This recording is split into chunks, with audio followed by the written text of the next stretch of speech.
John and Cara bravely came forward to expose heroin in the Heartland.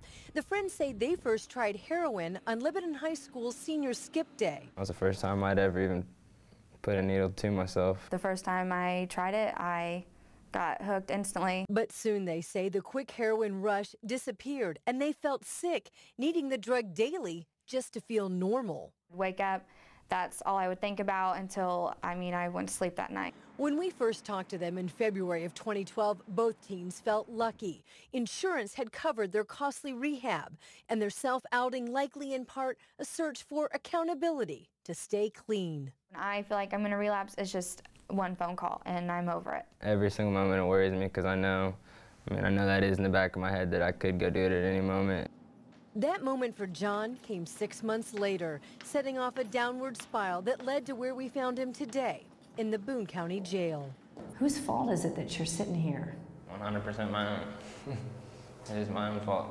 John is facing multiple charges, the most serious for dealing heroin. He's accused of selling to an undercover officer earlier this month. I don't consider myself a major dealer. I'm a major user. I'm a major addict. And what about Cara? Well, it was 3 months after we met last year that she was arrested for burglary and theft. The 19-year-old is in prison. Her mother says it's hard to relate to an addict. They wake up every morning and that's the first thing they think of is how they're going to get their fix for that day. And if they don't have the money, they're going to go steal to get it. This form of heroin. Aaron Deeds heads up the Hamilton-Boone County Drug Task Force and says the crime stats are clear. When addicts live near you, you're more likely to be a burglary and theft victim. And in his jurisdiction, heroin-related arrests are up dramatically.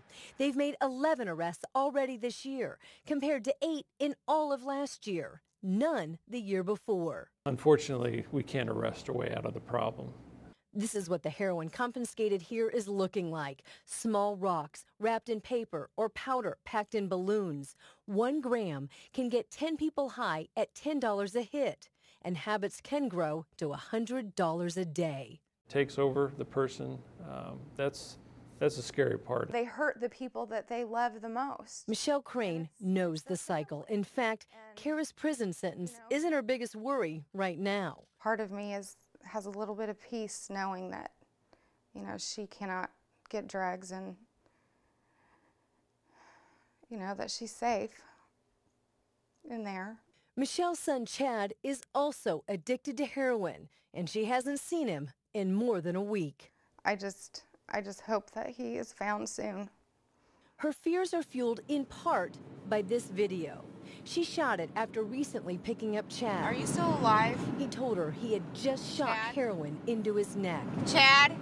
She pounded his chest, fearing he had overdosed right there in the front seat. Chad! She took this video for him to see, hoping it would scare him straight. Chad! It didn't. Oh my God. Dead or alive, I'm just waiting for that knock on my door. We got to kill the demand. That's the only way to choke it out. Addressing heroin is a law enforcement priority, and John's arrest is proof.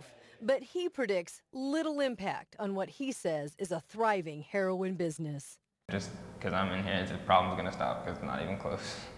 Not even near. Are there people just lining up to take your spot?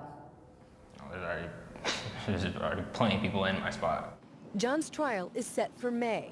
Cara is set for release in December.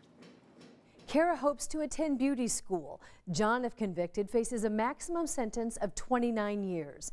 And finally, if you know anything about where 24-year-old Chad Crane is right now, please call police. On the Night Beat, Anne Marie Tiernan, Eyewitness News.